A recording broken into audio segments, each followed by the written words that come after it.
জুনি, কেন জানি না মান্ডবীর ওপর থেকে সন্দেহটা আমার কিছুতেই কাটছে না। ও সত্যি চোখে দেখতে পায় কি পায় না আমায় খুঁজে বের করতেই হবে, জানিস তো। তবে জানিস কথা, আমার না অন্যরকম মনে হচ্ছে। মানে দেখ, আসলে তো মান্ডবী মেয়েটা বোকা। এবার এত বড় একটা মিথ্যে, মানে চোখে দেখতে না পাওয়ার মিথ্যেটাও কি এতদিন ধরে চালিয়ে যেতে পারতো? চালাতে পারছে কোথায়, ও তো কিছু কিছু বোকামি করে ফেলছেই, তবে সেগুলো চাপা দিতে চালাকি করছে। কিন্তু কই সব কোথায় গেল?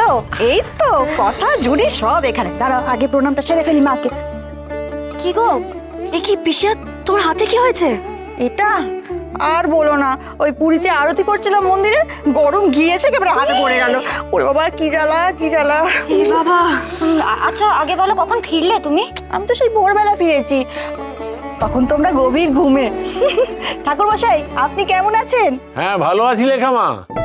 শোনো না পিসিয়া, মলম টলম সব লাগিয়েছো তো? আমি না তোমাকে ঘৃতকুমারী লাগিয়ে দেবো, দেখবে দাগগুলো সব চলে যাবে তাড়াতাড়ি। উফ বাবা, আমি না পুরীতে এটাই মিস করছিলাম। যখন পুড়ে গেছে তখন এটাই ভাবছিলাম, যদি কথা থাকতো তাহলে বলতো পিসিয়া এটা হাতে লাগাও, পিসিয়া ওটা হাতে লাগাও, আমার কোনো চিন্তাই থাকতো না। সেই তো, তুমিও এখন পাচক মশাইয়ের মতো আমাকে নিয়ে মজা করছো, তো করো ভালো, আমি কিচ্ছু বলবো না। মা, আমার সোনা মা, আমি তোমাকে নিয়ে মজা করবো এত শান্তি আমার নেই মা গো, আমার সোনা মা। তুমি লাগিয়ে দিও মা, যা মন চায় হাতে লাগিয়ে দিও। এখানে এসে ন্যাকামো হচ্ছে, আর কাল রাতে আমার সাথে যা করলি। কমছে 1.21 সেন্টিমিটার। নাক আর জুতোর মাঝে আর একটু জায়গা নেই মান্ডবী।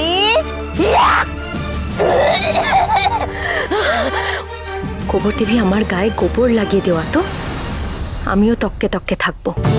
দেখ না, আমি ঠিক এভির কাছে আবার চলে যাব। যখন তুই ওর কাছে থাকবি না, কি করে আমাকে আটকাস আমিও দেখব। মা, এবার পুজোর কাজ তো সেরে ফেলতে হবে। হ্যাঁ ঠাকুর মশাই, সাবধানে।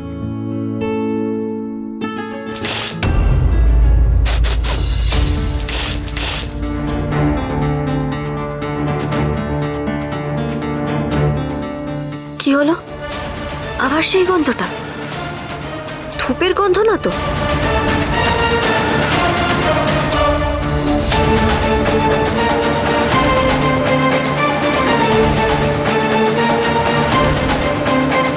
এখন তো ধূপ জ্বলছে না, তাহলে গন্ধটা আমার খুব চেনা চেনা লাগছে, কিন্তু কার সুগন্ধি বুঝতেই পারছি না।